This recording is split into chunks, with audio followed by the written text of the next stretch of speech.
నమస్తే. Spiritual, motivation, educational వీటికి సంబంధించి ఇంటర్వ్యూస్ ఇవ్వదలుచుకున్న వాళ్ళు కింద నంబర్ కి కాంటాక్ట్ చేయండి. నమస్తే, వెల్కమ్ టు అవర్ ఛానల్. నేను పద్మిని. ప్రస్తుతంతో పాటు ప్రముఖ ఆధ్యాత్మికవేత్త, వాస్తు జ్యోతిష పండితులు, లలిత ఉపాసకులు, వాస్తు జ్యోతిష శిక్షణ నిపుణులు బ్రహ్మశ్రీ నానాజీ పట్నాయక్ గారు మనతో పాటు ఉన్నారు. మాట్లాడదాం. నమస్కారం సార్. శ్రీమాత్రే నమః. సార్, మళ్ళీ ఏకాదశి వచ్చేస్తోంది.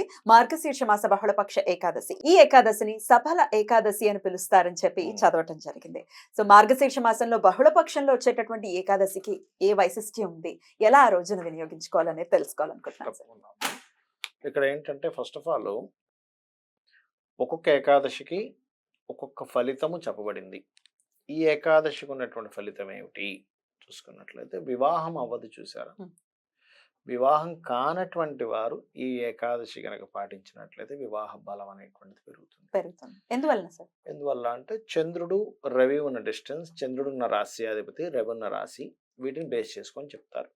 ఇప్పుడు ఈ యొక్క రాబోయేటువంటి ఏకాదశి ఏదైతే ఉందో ఆ సమయంలో రవి కుజులు కలిసి మనకి ధనుసు రాశిలో ఉంటే, తులారాశిలో చంద్రుడు ఉంటాడు విశాఖ నక్షత్రం మీద. తులారాశిని దేనికి సంకేతంగా చెప్తారు అంటే, తులారాశి అనేటువంటిది మీకు శుక్రుడి యొక్క రాశి ఫస్ట్. రెండవది ఏంటి, తులారాశిలో మీరు గమనించినట్లయితే ఎవరి జన్మజాతక చక్రంలో అయినా తులారాశిలో ఏదైనా పాపగ్రహాలు ఉన్నాయంటే పర్టికులర్గా మీరు గమనిస్తే కేతువు కానీ కేతు శనులు కలిసి కానీ ఉన్నప్పుడు మీ జాతచక్రం చూసి ఏమంటే మీరు వివాహ సంబంధించిన విషయంలో డిస్టర్బెన్సెస్ ఎదుర్కొన్నారు అని చెప్తే 99% ఆఫ్ కేసెస్ కలుస్తాయి. శని ఉన్నా కూడా శని కాదు, శని కేతు కేతుతో. ఎందుకు అంటే తులారాశి శుక్రుడు రాశి, natural 7th house. Natural 7th house లో కేతు వచ్చేసాడు అంటే వైరాగ్య కారకుడు, సెపరేటివ్ కారకుడు వచ్చాడు. ఆ కర్మ అనుభవిస్తుంది శని వచ్చినందుకు. అక్కడ ఉట్టి శని ఉంటే ఏం కాదు. కేతువు కుజుడు నుండి శని ఉంటాడు కొంతమందికి, లేదా కేతువు కుజుడు కూడా ఉంటారు కొంతమందికి. అలా ఉన్నప్పుడు సర్వసాధారణంగా మీరు గమనించినట్లయితే జాతకం చూసినప్పుడు ఇంకా లగ్నం నుంచి సప్తమాధిపతి కూడా పాడైతే ఇంకా డ్యామ్ షూర్గా చెప్పొచ్చు. కానీ నార్మల్గా ఆ కాంబినేషన్స్ అక్కడ ఉన్నప్పుడు మీరు మనం ఇప్పుడు ఈ వీడియో చేస్తున్నాం కదా, కింద ఆ కాంబినేషన్ ఉన్న వాళ్ళు 90% ఆఫ్ కేసెస్ ఇబ్బంది ఉంటుంది. 99% ఆఫ్ కేసెస్ నేను చూసినప్పుడు. అలా ఉన్నప్పుడు ఏమవుతుంది, వాళ్ళకి వివాహ జీవితంలో ఇబ్బందులు వస్తూ ఉంటాయి. అయితే ఇప్పుడు ఏకాదశి సమయంలో చంద్రుడు అంటే మనస్కారకుడు ఒక ఫ్రూట్స్ ఇవ్వాలి. మనకి ముండేన్ ఆస్ట్రాలజీలో కానీ లేకపోతే ప్రశ్నా జ్యోతిష్యంలో కానీ చంద్రుడి పాత్ర చాలా ఎక్కువగా ఉంటుంది. అంటే చంద్రుడు గనక ఏదైనా ఒక ఫలవంతం ఇచ్చేటువంటి వాటిల్లో చంద్రుడి యొక్క పాత్ర ఎక్కువగా ఉంటుంది. ఫలాలు అంటే ఒక ఫ్రూట్ఫుల్ అవ్వాలి ఆ విషయం అంటే. చంద్రుడు ఎప్పుడైతే తులారాశిలో ఉన్నప్పుడు ఏకాదశి వస్తుందో, అందులో ముఖ్యంగా విశాఖ నక్షత్రం వచ్చినప్పుడు మరొక విషయం ఏంటంటే, మొదటి వివాహం విచ్ఛిన్నమైందంటే రెండో వివాహం కోసం చూస్తుంటే దొరకట్లేదండి మాకు సంబంధం అంటూ ఉంటారు.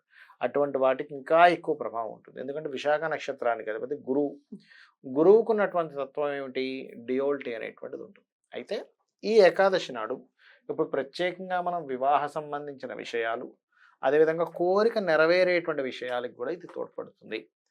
ఏం సఫలం అవ్వాలి, వాళ్ళు ఏదైతే కోరుకుంటే అది సఫలం అవ్వాలి. ఓకే, ఇది మరి క్లియర్ అంటే ఈ యొక్క కోరిక కానీ లేకపోతే ఈ వివాహ సంబంధించిన విషయం కానీ సక్సెస్ అవ్వాలంటే చేయవలసింది ఏమిటి, లక్ష్మీనారాయణులకు సంబంధించినటువంటి సాధన అంటే అమ్మవారిని, విష్ణువుని, విష్ణు సహస్రనామాలు చదువుకోవడం, లక్ష్మీ అష్టోత్తరాలు చదువుకోవడం చేయాలి. ఎవరు చేయాలి, తల్లిదండ్రులు చేస్తారు కొంతమంది పిల్లల కోసం అని. తప్పు కాదు అది, కానీ ఎవరికి వాళ్ళు చేస్తేనే ఎనర్జీ ఎక్కువగా ఉంటుంది, గుర్తుపెట్టుకోండి. ఇది చేయడము. అలాగే ఏకాదశి అనగానే మనం ఉపవాసం గురించి చెప్పుకుంటాం. కొంతమంది ఏమంటారంటే, అంటే పెద్ద పెద్ద వాళ్ళు అందులో ఆ మీనింగ్ కూడా ఉంది, లేదని నేను అనట్లేదు. ఏది ఉపవాసం అంటే దగ్గరగా ఉండడం అని అంటారు. కానీ మనకి గ్రంథాల్లో ఉన్నటువంటి నిఘంటువుల్లో గ్రంథాల్లో ఉన్నటువంటి అర్థం ఏమిటి అంటే, 8 యామములు ఎటువంటిది పుచ్చుకోకుండా ఉండడం అనేటువంటిది ఉపవాసంగా చెప్పబడింది. 8 యామములు అంటే ఒక యామం ఈజ్ ఈక్వల్ టు 3 hours. 8 3 24. 24 గంటలు ఖచ్చితంగా 24 గంటలు మీరేమీ ముట్టుకోకుండానే ఉండాలి. ఎందుకు అంటే, ఇప్పుడు మనం చూడండి, ఈ ఏకాదశి తీసుకుందాం. సఫలం అవ్వాలి. ఎందుకు సఫలం అవ్వాలనుకుంటాం, ఆ పని గనక నెరవేరితే నేను ఆ పనికి వచ్చిన ఫలితాన్ని అనుభవించడానికి. అనుభవించాలి అంటే దేంతో అనుభవిస్తాం, శారీరకంగా అనుభవిస్తాడు మనిషి. ఈ శారీరకంగా అనుభవించాలంటే ఈ శారీరకంగా చేసినటువంటి పాపం కొంత ఉంటుంది పూర్వజన్మల్లో. ఈ శారీరక సంబంధించిన దోషం పోవాలంటే, ఈ పాపం పోవాలంటే ఈ శరీరాన్ని భగవంతుడు కోసమే మీరు ఉపయోగిస్తున్నారు ఉపవాసం ఉండి. అందుకని ఈ కాయంతో చేసినటువంటి కర్మ తొలగాలి. ఎలా తొలగుతుంది అంటే భగవంతుడి కోసం మీరు ఉపవాసం ఉన్నప్పుడు మాత్రమే తగ్గుతుంది. సో భగవత్ ఆరాధనలో మీరు మీ యొక్క ఈ 24 గంటల్ని మీరు వెచ్చిస్తున్నారు. అదేదో ఇంకోటి ఏంటి సైంటిఫిక్గా కూడా చూసుకుంటే గనక 24 గంటలు ఎవరైతే తినకుండా ఉంటారో లోపల మనకి డైజెషన్ చేయడానికి ఇంకేమి దానికి ఉండదు కాబట్టి పని ఉండదు కాబట్టి చక్కగా లోపల అది రిపేర్ చేసుకుంటుంది బాడీని. ఎక్కడెక్కడ ఏమేమి కావాలో అన్నీ పంపించుకుంటుంది.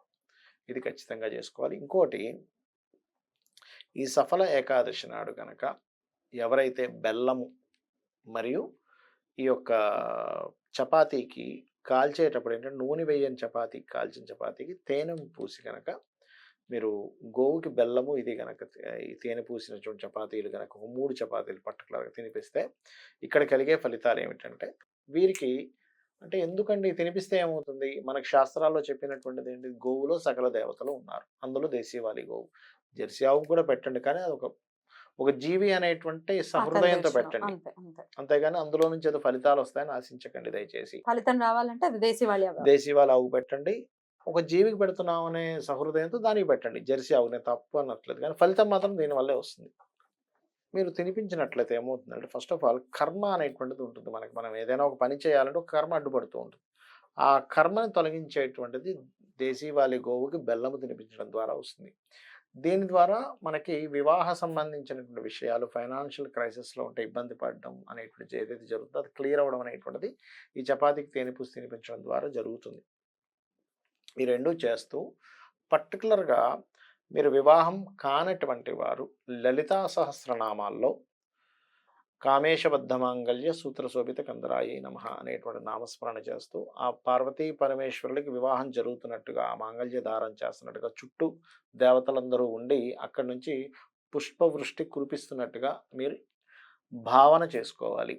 ఆ రకంగా భావన చేసుకొని మీరు గనక ఈ మంత్రాన్ని నిత్యము గనక పఠించగలిగితే ఈ ఏకాదశి రోజు నుంచి త్వరగా మీకు సంబంధం అనేటువంటిది కుదురుతుంది. అంటే ఇన్ని రోజులని నియమంగా ఏమైనా పాటించాల్సి ఉంటుందా? ఎన్నిసార్లు అనేది ఆడియన్స్ అడుగుతారు సార్.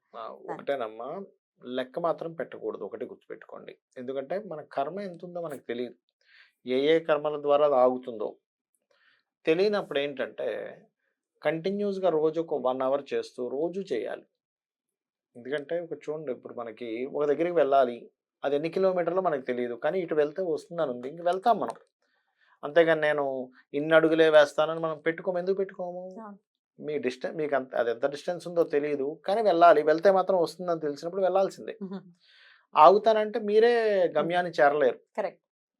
ఆగడం వల్ల మీరు నష్టపోతారు కానీ భగవంతుడికి నష్టం లేదు. సో అయ్యేంత వరకు చేసుకోవాల్సిందే. అయ్యేంత వరకు చేసుకుంటూ ఉండవలసిందే. ఒకటే భగవంతుడు మనకి ఫలితాన్ని ఇస్తాడు. పరిపూర్ణంగా నమ్మి ఈ ఏకాదశిని చేసుకోవడం ద్వారా కోరికలు నెరవేరుతాయి, ఫలితము దక్కుతుంది, వివాహ సంబంధించిన విషయంలో ఇబ్బంది తగ్గుతుంది. ఇంకోటి కూడా చెప్తాను, కోర్టు కేసు వ్యవహారాలు కూడా క్లియర్ అవుతాయి. ఎందుకంటే లీగల్ ఇష్యూస్ అన్నింటినీ తులారాశిలో చూస్తాం. చంద్రుడు తులారాశిలో ఉన్నప్పుడు కనుక ఎవరైనా లీగల్ ఇష్యూస్ క్లియర్ అవ్వాలి. కొంతమంది చూడండి మాకు వివాహం అయిందండి కానీ డివోర్స్ అవ్వట్లేదు, లీగల్ ఇష్యూస్ అవ్వట్లేదు, లేదా కొంతమంది ఏదైనా ల్యాండ్ లీగల్ ఇష్యూస్ ఉంటాయి. ఈ లీగల్ ఇష్యూస్ అన్నింటినీ క్లియర్ చేస్తాడు ఇక్కడ. ఇట్లా మీరు చెప్పినటువంటిది ఖచ్చితంగా పాటించుకుని సఫల ఏకాదశి నిజంగానే వాళ్ళ కోరికల్ని సఫలం చేయాలని మనస్ఫూర్తిగా కోరుకుంటూ thank you so very much sir. నమస్తే. శ్రీమాత్రే నమః.